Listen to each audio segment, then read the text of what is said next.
ಪ್ರಾಚೀನವಾದ ಇತಿಹಾಸವನ್ನು ಒಳಗೊಂಡಿರ್ತಕ್ಕಂಥ ಪ್ರದೇಶ. ಇಲ್ಲಿ ಅತ್ಯಂತ ಹೆಚ್ಚು ಜನಸಂಖ್ಯೆಯನ್ನ ಜೈನ ಧರ್ಮದ ಜನಸಂಖ್ಯೆ ಹೊಂದಿದ್ದಂಥ ಪ್ರದೇಶ.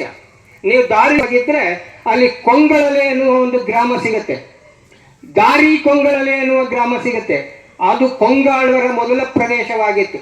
ಅವರ ಆಳ್ವಿಕೆಯನ್ನು ಮೊದಲು ಪ್ರಾರಂಭಿಸಿದ್ದು ಅಲ್ಲೇ. ಆ ನಂತರ ಅವರ ರಾಜಧಾನಿಯಾಗಿ ಬಂದದ್ದು ಇಲ್ಲಿಂದ 6 ಕಿಲೋಮೀಟರ್ ದೂರದಲ್ಲಿರ್ತಕ್ಕಂತಹ ಮಾಲಂಬಿ ಎಂಬ ಗ್ರಾಮದಲ್ಲಿ. ಆ ನಂತರ ಈ ಮುಳ್ಳೂರು ಗ್ರಾಮವನ್ನ ರಾಜಧಾನಿಯನ್ನಾಗಿ ಮಾಡಿಕೊಂಡು ವೈಭವಯುತವಾಗಿ ನಡೆಸಿಕೊಂಡು ಹೋದವರು ಕೊಂಗಾಳ್ವರು.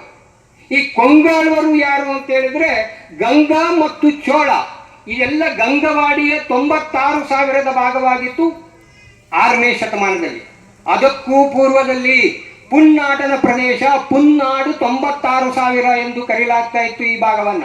ಪುನ್ನಾಡು, ಎಡೆನಾಡು ಭಾಗಗಳು ಅತ್ಯಂತ ಹೆಸರುವಾಸಿಯಾದಂತಹ ಜೈನ ಧರ್ಮದ ನೆಲೆಗಳ ಹೊಂದಿದ್ದಂತಹ ಪ್ರದೇಶವಾಗಿತ್ತು. ಈ ಪುನ್ನಾಟದ ಪ್ರದೇಶದಲ್ಲಿ ಜೈನ ಧರ್ಮ ಅತ್ಯಂತ ಏನು ಉತ್ತರ ಭಾರತದಿಂದ ದಕ್ಷಿಣ ಭಾರತಕ್ಕೆ 12,000 ಮುನಿಗಳೊಂದಿಗೆ ಬಂದ್ರು. ಅವರು ಬಂದಿದ್ದು ಪುನ್ನಾಟ ಭಾಗಕ್ಕೆ ಹೋಗುವುದಕ್ಕೋಸ್ಕರ.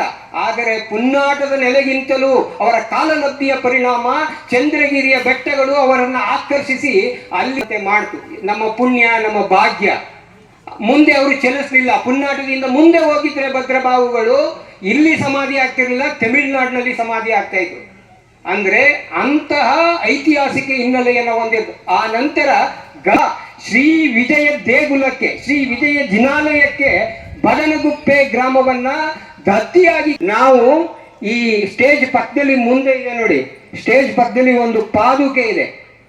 ಅದು ಗುಣಸೇನ ಪಂಡಿತರನ್ನ ವರ್ಣಿಸ್ತಕ್ಕಂಥ ಶಾಸನ ಮತ್ತು ನಿಷಧಿಯ ಕಲ್ಲು. ಅದು ಅಲ್ಲಿ ಪಾದುಕೆಗಳಿದೆ. ಅಲ್ಲಿ ಮುಂದೆ ಆ ಭಾಗದಲ್ಲಿ ಅಲ್ಲಿ ಕೂತಿದ್ದಾರೆ. ಆ ಶಾಂತಿನಾಥ್ ಚಂದ್ರನಾಥ ತೀರ್ಥಂಕರರ ಮುಂದೆ ಒಂದು ಪಾದುಕೆ ಇದೆ.